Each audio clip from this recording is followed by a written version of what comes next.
चलिए आज बात करते हैं एक ऐसे सीक्रेट की, एक ऐसी फाइनेंशियल स्ट्रैटेजी जो बहुत पावरफुल है, लेकिन बहुत कम लोग इसके बारे में जानते हैं। इसका इस्तेमाल दुनिया के सबसे अमीर लोग अपनी दौलत को टैक्स से बचाने के लिए करते हैं और इसी से उनकी दौलत पीढ़ियों तक बनी रहती है। तो सवाल ये है, कोई अरबपति अपनी ही मौत की प्लानिंग क्यों करेगा? सुनने में थोड़ा अजीब लगता है ना, लेकिन यकीन मानिए यही वो चाबी है जिससे दौलत को बचाने की सबसे तगड़ी स्ट्रैटेजी का ताला खुलता है। अच्छा, इस पूरी चीज को ना थोड़ा आसान बनाते हैं।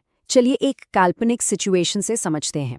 इससे क्या होगा ना कि पूरा प्रोसेस स्टेप बाय स्टेप एकदम क्लियर हो जाएगा। तो मान लीजिए कि किसी बहुत समझदार इन्वेस्टर ने 1990 में सिर्फ $10,000 के एप्पल स्टॉक खरीदे और आज उन्हीं स्टॉक्स की कीमत है पूरे $5 करोड़।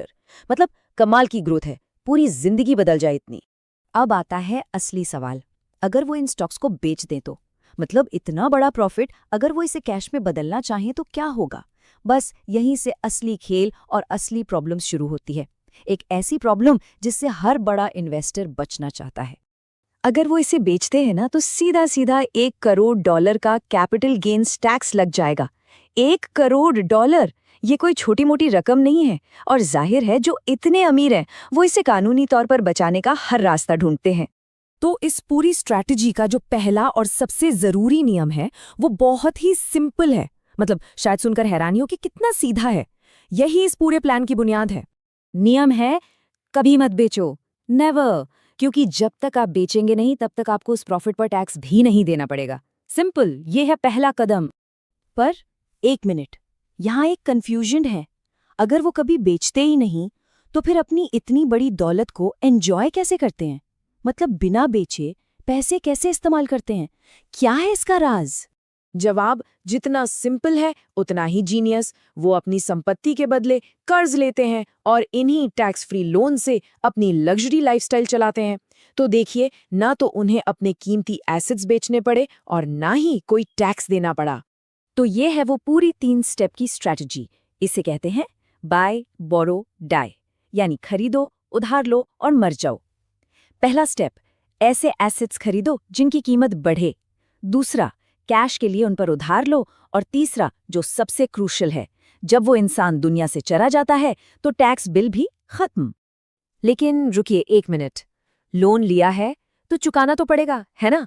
बिल्कुल सही सवाल है। और यहीं पर इस स्ट्रैटेजी का सबसे, कह सकते हैं, चालाक और चौंकाने वाला हिस्सा आता है। जरूरी नहीं अगर मालिक की मौत पहले हो जाए। जी हाँ, जिस पल उनकी मौत होती है वहीं पर असली फाइनेंशियल मैजिक होता है। यहाँ पर एक टैक्स कानून काम आता है जिसे कहते हैं स्टेप अप इन बेसिस। अब ये क्या है?